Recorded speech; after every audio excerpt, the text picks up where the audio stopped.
जावा का first programme का practical मैं आपके करके दिखाऊंगा। तो ये मेरी जावा की सीरीज़ है और इसके अंदर मैं जावा आपको बेहतर तरीके से सिखाऊंगा, थ्योरी प्लस प्रैक्टिकल। ओके, तो थ्योरी के अंदर हम पूरे कॉन्सेप्ट को समझेंगे और उसके बाद प्रैक्टिकल में उसको परफॉर्म करेंगे। तो थ्योरी देखना मत भूलना, क्योंकि सारे कॉन्सेप्ट आपकी थ्योरी में क्लियर हो चुके हैं। ठीक है, तो अभी हम आज देखेंगे कि जावा का जो प्रोग्राम है वो शुरू में किस तरीके से होता है, क्योंकि जावा की प्रोग्राम का एक स्ट्रक्चर होता है। ओके, और उसी स्ट्रक्चर में जावा का प्रोग्राम लिखना चाहिए और वहीं से प्रोग्राम की हमारी शुरुआत होती है। ओके, तो यहाँ पे मैंने प्रोजेक्ट क्रिएट किया है, यहाँ पे मावेन प्रोजेक्ट है, तो मैं आपको फिर से प्रोजेक्ट क्रिएट करके बताऊँगा।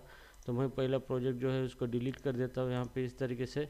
तो यहाँ पे क्रिएट मावेन प्रोजेक्ट ऑप्शन आता है, या फिर फाइल में जाना है न्यू और यहाँ पे मावेन प्रोजेक्ट। ठीक है, तो यहाँ पे skip simple skip create a simple project, ये स्किप करना है आपको और यहाँ पे नेक्स्ट करना है और यहाँ पे आपको ग्रुप आईडी देना है। जैसे मैं दे दूँगा डेमो और आर्टिफैक्ट आईडी प्रोजेक्ट का नाम है जैसे कि प्रोजेक्ट।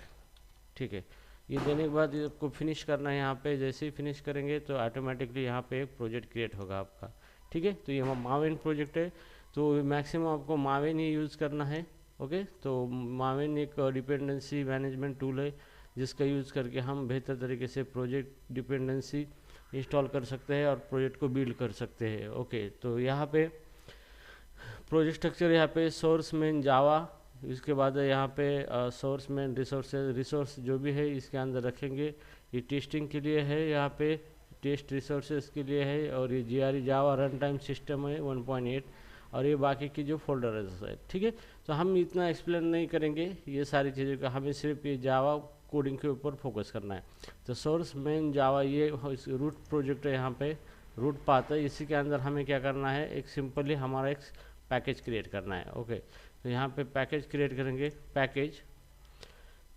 ओके, और एक पैकेज जो है हमारा, इस पैकेज को हम नाम देंगे, यहाँ पे फिनिश कर देंगे। तो ये पैकेज को नाम प्रोजेक्ट नाम दिया है यहाँ पे पैकेज को।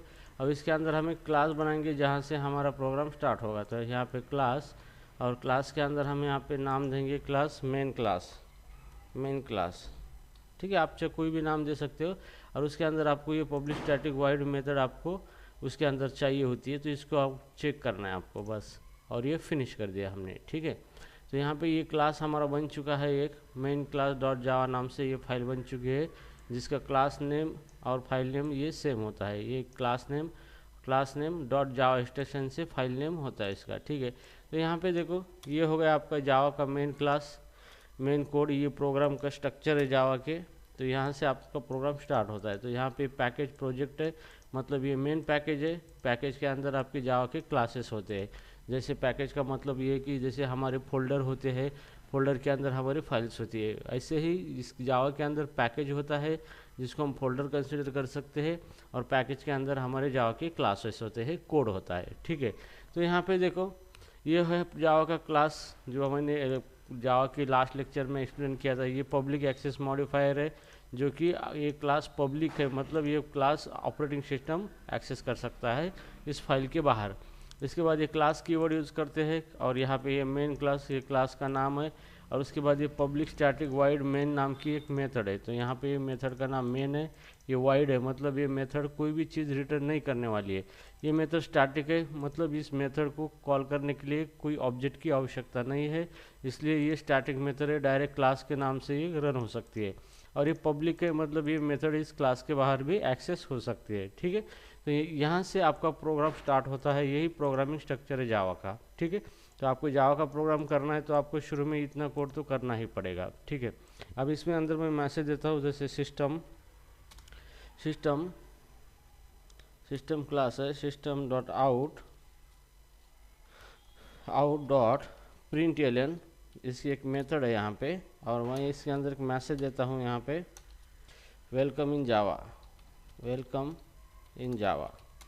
ओके, कंट्रोल एस कर दिया, सेव कर दिया मैंने। तो देखो यहाँ पे सिस्टम एक क्लास है, उसकी प्रॉपर्टी है स्टैटिक प्रॉपर्टी आउट नाम से, ये प्रिंट राइटर ऑब्जेक्ट है, और उसकी मेथड है println, जो न्यू लाइन पे कुछ डेटा को प्रिंट करती है। ठीक है, तो शुरू में स्ट्रक्चर ध्यान में रखिए, बाद में हम धीरे धीरे सारी चीज़ें एक्सप्लोर करेंगे और देखेंगे।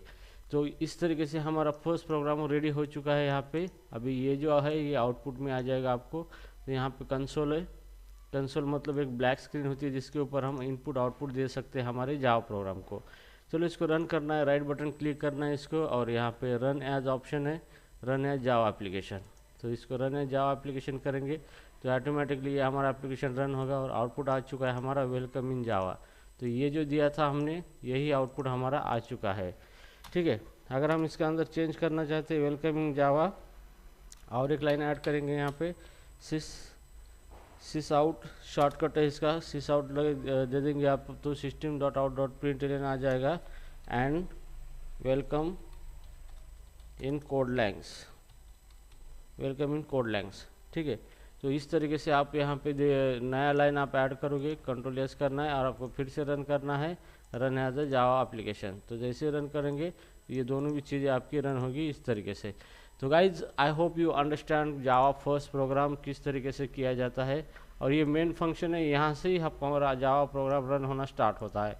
तो आपको जो भी कितना भी कोड आप करें, लेकिन उनको रन करने के लिए ये एंट्री पॉइंट यहाँ से ही आपका जावा का प्रोग्राम स्टार्ट होता है मेन फंक्शन से। ठीक है, तो guys I hope you understand. So मिलते हैं मेरे नेक्स्ट वीडियो में भी जावा के न्यू कंसेप्ट के साथ। Thank you so much.